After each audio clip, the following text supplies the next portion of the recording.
Je vous soulève l'arête du nez. D'accord. Et on va enfoncer tout droit. Quelques minutes suffisent pour effectuer ce prélèvement au fond du nez. Un geste Ah, c'est horrible! désagréable pour le patient, mais indispensable. Des prélèvements prescrits aux personnes qui présentent des symptômes et possédant un système immunitaire fragile ou encore celles très exposées aux autres dans leur métier. Réalisé dans cet espace sanitaire dédié par des professionnels protégés, le dépistage s'effectue de manière très précise. On va vraiment sur le nasopharynx jusqu'en butée, c'est-à-dire qu'on va toucher l'endroit où le virus est censé se multiplier. Ah, ouais, attends, ouais. Si on ne prélève pas au bon endroit, si on prélève mal, si on prélève pas assez fort, on va avoir une baisse de sensibilité de notre test et on risque de rendre des faux négatifs, ce qui, à mon avis, est plus grave que de méconnaître un diagnostic. Il faut compter 24 heures maximum pour recevoir le résultat des analyses. Celles-ci sont examinées ici dans le laboratoire du CHU qui fait partie des 38 centres en France à pouvoir le faire, le seul du Limousin. Ouais, bah là, non, tu me mets rien dans le nez, hein. Ah la vache! Cet événement hier sur LCI, le journaliste Julien Arnaud qui a subi en direct un test de dépistage. Ne vous inquiétez pas, ça fera pas mal. Oui. Alors je confirme que ça ne fait pas mal. Hein. Ouais, alors là, le mec, pas de gants, pas de protection. Il vient de lui faire une prise de sang, hein, en plein direct sur un studio. Hein.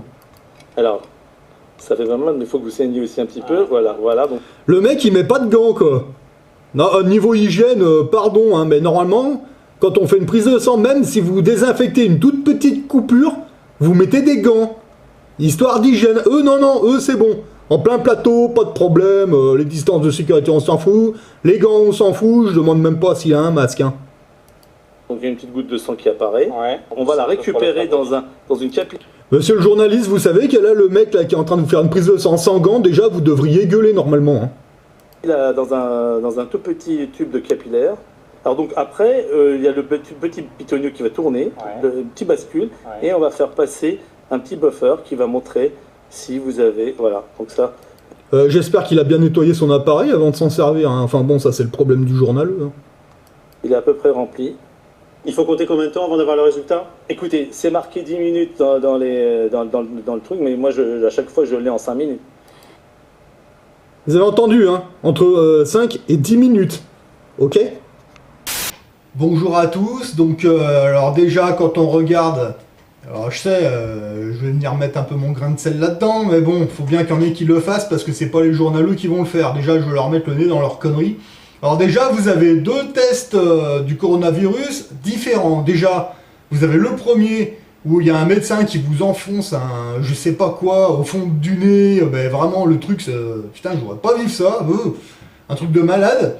Et cette technique, vous avez les résultats en 24 heures maximum. Et de l'autre côté, vous avez les journaleux sur le plateau télé, donc pas de gants, pas de masque. Vas-y, je te fais une prise de sang. Et là, il a le résultat en 10 minutes, entre 5 et 10 minutes.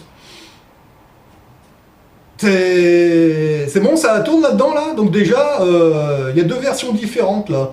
Donc pourquoi dans les hôpitaux, ils font pas simplement la prise de sang dans des meilleures conditions d'hygiène que sur un plateau de télé? Et puis à la limite, vous faites patienter 10 minutes, un quart d'heure, et puis vous repartez, au lieu de vous faire gamberger pendant 24 heures, non? Enfin, moi, ça me paraît évident, quoi. Alors après, au niveau des hôpitaux, alors ils sont vides. Ouais, bon, je l'ai constaté par moi-même, ils sont vides. Enfin, moi, dans ma région, en tout cas, il n'y a pas un chat. Donc, je vous laisse constater, hein. Ça va, c'est calme? C'est trop calme. Ouais.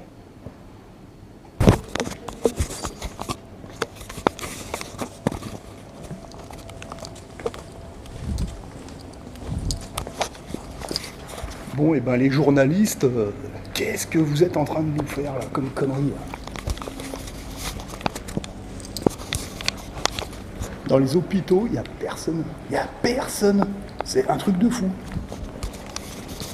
Alors là, on est dans un hôpital public.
putain, en fait,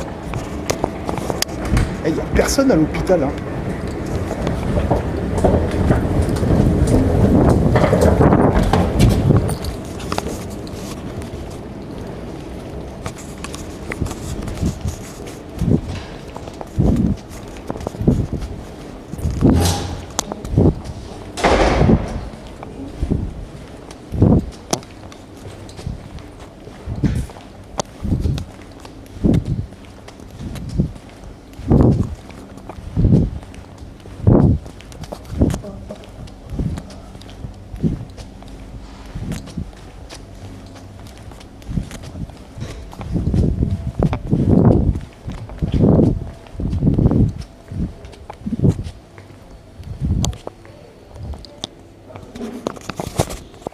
Voilà, donc là, c'est un hôpital qui est quand même relativement grand, hein. Normalement, sur cette route-là, vous avez en moyenne, allez, une ambulance toutes les 20 minutes qui passe, en temps normal. VSAB pompiers, ambulance privée, etc. Depuis tout à l'heure, j'en ai vu qu'une seule. Une seule. Je sais pas, c'est étrange, hein. Alors les journalistes, ils nous disent que c'est l'apocalypse dans les hôpitaux. Bah, moi je veux bien. Alors moi je vais faire un petit tour à l'hôpital, juste comme ça pour voir. Y a personne, hein. Y a personne, c'est même relativement calme. Donc les journalistes, qu'est-ce que vous nous racontez, quoi? Quand vous nous montrez là l'apocalypse dans les hôpitaux, là, oh, il n'y a pas du crisis cast là-dessous, là. Moi je suis en train de me poser la question, hein. Il est où votre virus là? Il est où votre virus? Même à l'hôpital, il n'y a personne, il n'y a pas un chat. Qu'est-ce que c'est que ce délire? Et quelque chose me dit que si je vais à la clinique privée, ça va être pareil. Donc moi je veux bien, hein. Mais bon, je suis allé voir de mes yeux et c'est même plus calme que d'habitude. Alors c'est étrange. Enfin bon, après, hein, c'est sûr, moi je suis pas sponsorisé par BFMVC ou tous ces connards là, mais là il va arriver un moment, il va falloir expliquer aux Français ce que c'est que ce cirque. Parce que c'est beau de dire c'est l'apocalypse dans les hôpitaux, machin, mais quand il y a un petit youtubeur à la con comme moi qui arrive avec sa pauvre caméra à la con, qui sort de chez Decathlon, eh ben on voit personne. On le voit pas votre apocalypse, il est où? Moi j'ai rien vu là dans l'hôpital, c'est super calme. C'est... Enfin bon, la télé, hein. Il n'y a que dans vos télés, hein, que vous voyez des images bizarroïdes. Là, depuis tout à l'heure, sur cette route, encore une fois, j'ai vu passer qu'un seul VSAB pompier en remontant et j'étais là-bas. J'ai pas vu une seule autre ambulance passer. Et normalement, encore une fois, là, sur cette route, en temps normal, hein, je vous dis en temps normal, vous avez une ambulance toutes les 20 minutes, minimum. Donc là, faut qu'on m'explique, hein. Alors effectivement, je sais pas, alors est-ce qu'il y a une organisation au niveau de l'hôpital pour justement les situations un petit peu particulières? Peut-être, je sais pas comment ça se passe. Alors, effectivement, peut-être que je suis peut-être dans une région où il n'y a pas de cas détectés de coronavirus. Peut-être, je sais pas.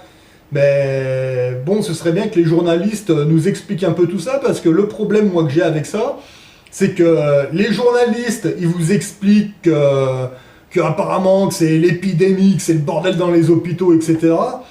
J'ai regardé plusieurs vidéos en France, en Belgique, en Amérique, où il y a des petits youtubeurs à la con dans mon genre qui vont dans ces hôpitaux et on voit rien. À mon niveau, j'ai même poussé le bouchon un peu plus, je me suis porté volontaire en fait s'il y avait besoin d'aide, vu que j'ai les qualifications. Enfin les qualifications, je suis pas médecin, mais comme j'ai les qualifications, on va dire secouriste, un petit peu poussé, mais bon, je reste au niveau secouriste. Bon, j'ai proposé mon aide pour être volontaire s'il y avait besoin, même pour faire les tâches les plus ingrates, j'en avais rien à foutre.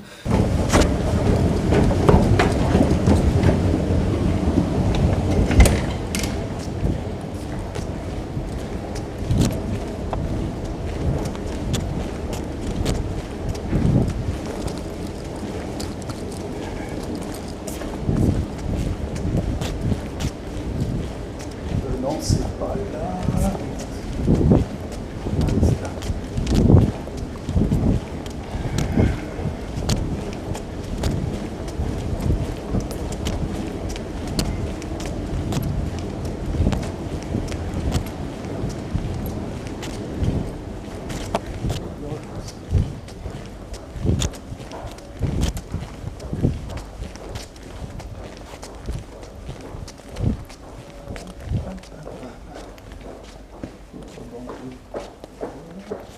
On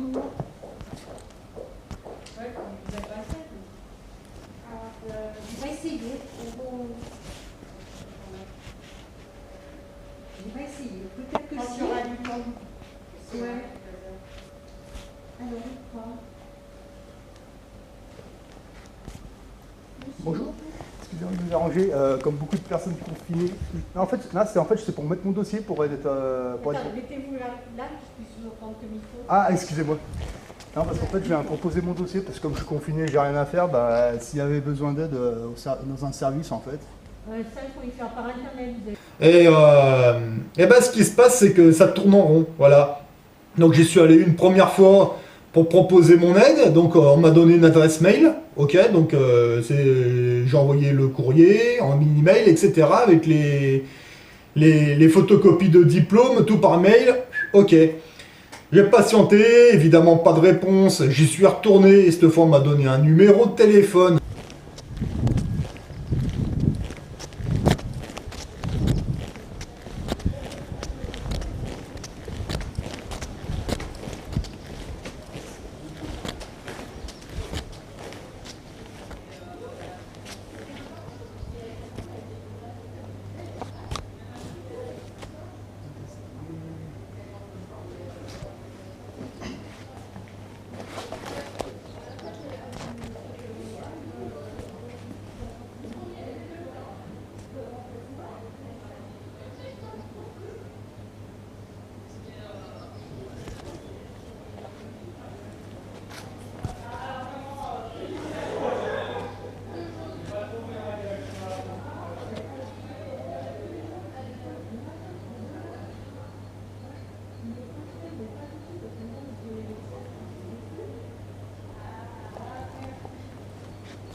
Bonjour.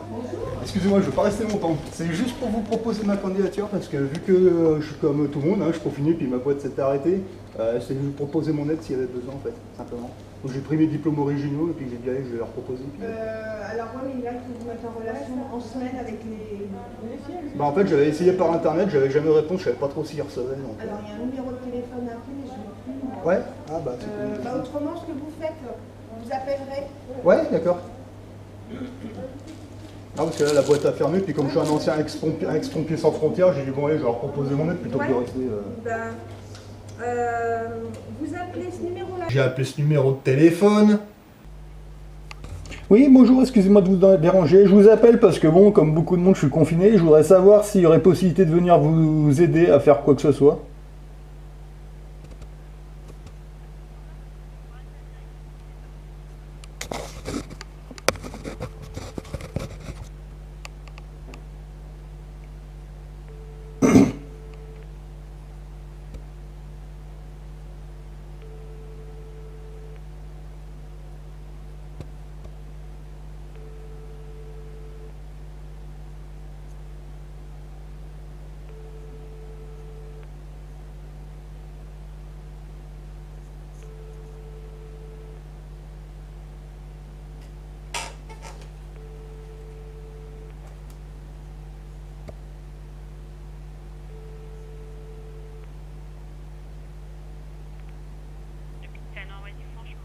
Oui, bonjour, excusez-moi de vous déranger, je vous appelle parce que bon, comme beaucoup de monde, je suis confiné, mais je voudrais savoir s'il y aurait possibilité de venir vous aider à faire quoi que ce soit à l'hôpital. Bah, je sais pas si vous avez besoin de brancardier ou autre chose en fait, parce que je suis un ex-pompier en fait, donc j'ai quelques formations en secouriste, donc si je peux vous être utile. Alors, il faut aller sur le site Facebook de l'hôpital. Vous avez un questionnaire et il vous recontacte derrière. Ah d'accord, parce que j'en ai déjà envoyé plein, mais jamais personne m'a répondu, donc... Bon, ok, bon bah d'accord. Sinon vous avez autre chose que Facebook, parce que... Non, il n'y a que ça, je vais essayer à tout hasard, Ah bon bah d'accord.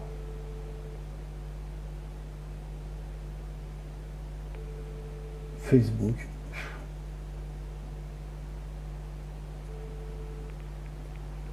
Oui, bonjour, excusez-moi de vous déranger, je vous appelle parce que bon, comme beaucoup, je suis en confinement, mais comme je suis un ex-pompier, je voudrais savoir s'il y a possibilité de venir vous aider à faire quoi que ce soit, si c'est débordé.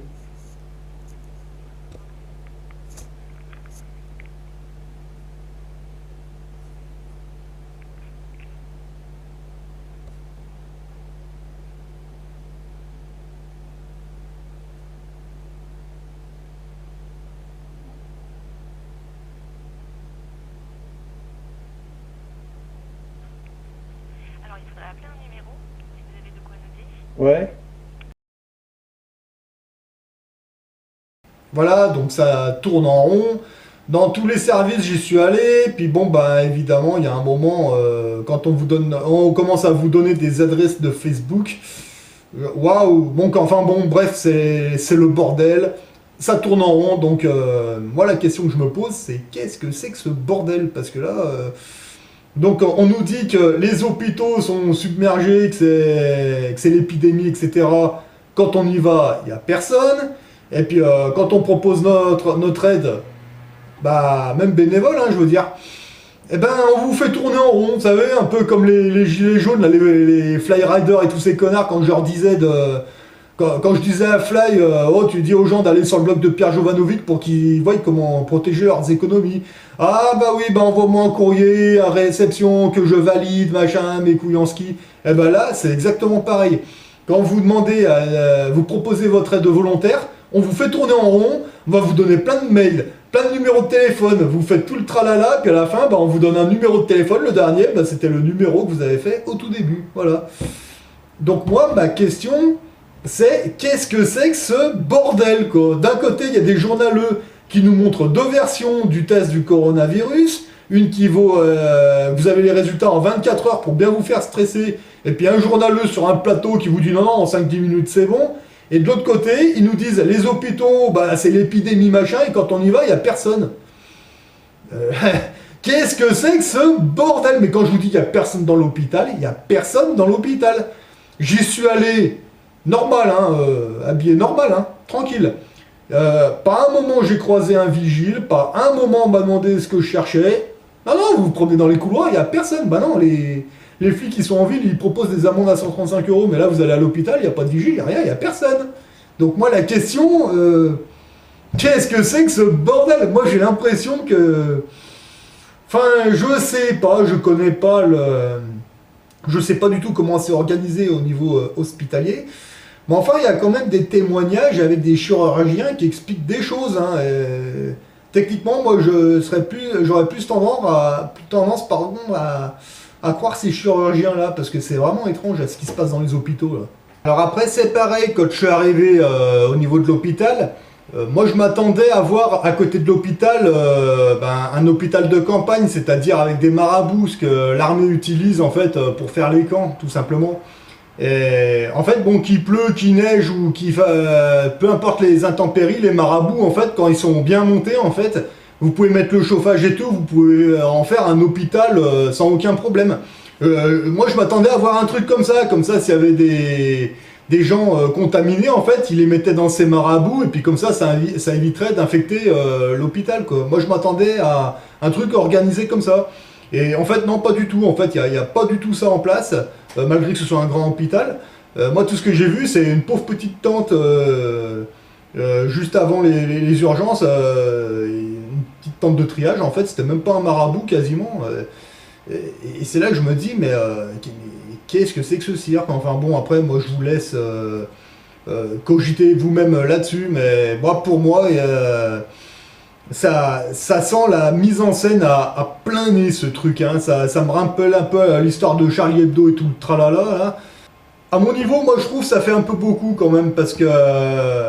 donc, déjà, bon, la mise en scène, bon, on connaît les journaleux français, on sait comment ils tournent, mais le problème, encore une fois, hein, c'est l'histoire de la commande de masques, l'appareil qui tourne en rond, et à côté, on regarde... moi je vois qu'ils ont même commandé des drones pour surveiller, pour fliquer les gens. Ça choque personne. Alors d'un côté, on a l'histoire du virus, et puis de l'autre côté, il y a les policiers, les gendarmes qui circulent en troupeau, normal, sans masque, sans gants, sans protection, sans rien, et qui donnent des amendes, mais c'est... Bah je sais pas, hein, il faut pas creuser bien loin pour voir qu'il y a quelque chose qui ne va pas, quoi. Donc là, en lien de cette vidéo, juste en dessous, je vous mets un lien. C'est un chirurgien d'une clinique privée, donc à savoir que là, l'hôpital que je vous ai montré, c'est un hôpital public, d'accord? Je suis pas allé dans la clinique. Mais là, le chirurgien que je vous montre en lien, en fait, c'est un chirurgien dans une clinique privée qui vous fait un témoignage. Donc après, à vous de faire vos recherches, mais... Moi, je vous dis, moi, l'histoire de ce virus... non, mais depuis le début du confinement, je suis dehors, d'accord? Je tousse pas, j'ai pas de problème, je vais bien.